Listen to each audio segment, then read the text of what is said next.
C'est l'actualité des crypto-monnaies avec vous, David, et on parlait à l'instant des valeurs refuges comme l'or, mais le Bitcoin c'en est pas une non plus puisqu'il a aussi fortement chuté. Exactement, donc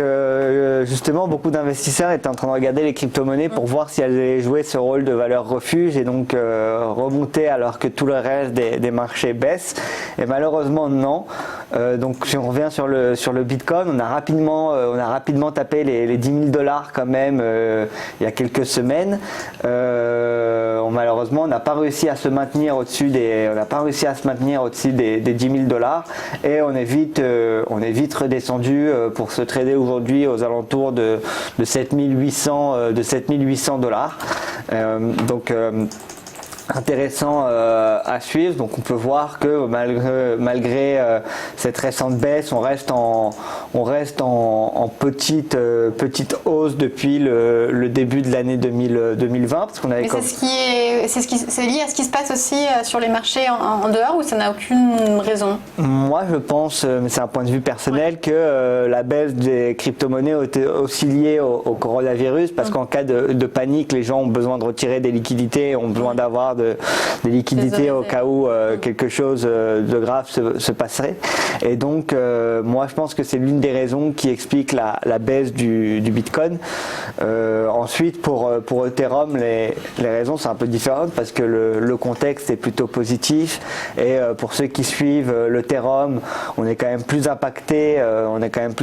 que le Bitcoin ou d'autres crypto-monnaies depuis le début de l'année, sachant que le Bitcoin, on est toujours aux alentours de 8 000 $, alors que par rapport à son plus haut qui était à environ 1 200 $, l'Ethereum, on est toujours à des niveaux qui sont presque 10 fois inférieurs à ces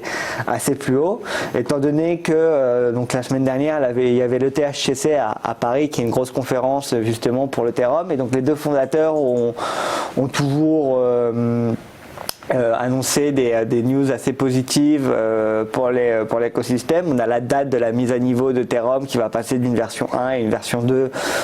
qui serait prévue pour juillet 2020 à peu près. Et donc moi, de mon point de vue, ça peut être une valeur intéressante, notamment pour toutes les personnes qui souhaitent rentrer dans la crypto, parce qu'à 200 $, on reste à des niveaux de prix corrects, notamment par rapport au plus haut. Et ensuite de ça, avec la mise à niveau d'Ethereum, à la mise à niveau d'Ethereum, la version 2.0, où on va changer le modèle de consensus, on va passer d'un modèle proof of work, donc où c'est des mineurs qui valident des transactions en mettant de la puissance de calcul, à un modèle proof of stake, où en fait cette fois-ci c'est juste les détenteurs de tokens en détenant des jetons, en opérant ce qu'on appelle un validateur, un nœud sur le réseau Ethereum, vont pouvoir valider les transactions. Mais pour ce faire, il va falloir bloquer sur la blockchain 32 Ethereum, et donc tous les développeurs qui souhaiteront opérer un validateur vont devoir bloquer 32 Ethereum, ce qui pourra causer d'ici les prochains mois, espérons, une rehausse du prix. Parce qu'il y aura moins d'Ethereum disponibles en fait. Et il y aura il y aura une pression sur l'achat, parce qu'en fait, au lieu de valider les transactions en utilisant des opérations et des appareils de mining, donc des cartes graphiques ou ce genre de choses, tous les détenteurs de jetons qui auront un peu de connaissances en code pourront opérer eux-mêmes un serveur, donc un nœud sur le réseau Ethereum en décompilant le code, et derrière, mais pour pouvoir l'activer, il faudra bloquer 32 Ethereum. Après, le but du jeu dans ce modèle-là, c'est plus on possède de jetons, plus on va valider de transactions. Donc, si par exemple on détient 10% des jetons Ethereum, on va valider un bloc sur 10, plus ou moins, et à chaque fois qu'on valide un bloc, on obtient les récompenses, et donc ça pourrait pousser les détenteurs de jetons à essayer d'en accumuler un maximum pour pouvoir valider un maximum exactement, pour valider un maximum de transactions et avoir un maximum de récompenses. Et d'ailleurs, ça va me permettre de faire la transition, parce qu'on parlait de ce modèle proof of stake, et par exemple Tezos, c'est une des crypto-monnaies qui est connue pour utiliser ce modèle. Donc on parlait de 32 Ethereum à bloquer sur le réseau Ethereum. Sur Tezos par exemple, pour opérer soi-même son validateur, ce qu'on appelle un baker sur le réseau Tezos, on a besoin de 8000 Tezos. Et donc on peut voir que depuis 2020, le cours avait fortement augmenté, parce qu'on était passé de un peu moins d'1,50 $ pour taper presque les 4 $. On est arrivé à 3 $, un peu plus de 3,80 $, et on est vite redescendu, on est fortement redescendu la semaine dernière, et notamment aussi hier, parce qu'on était encore à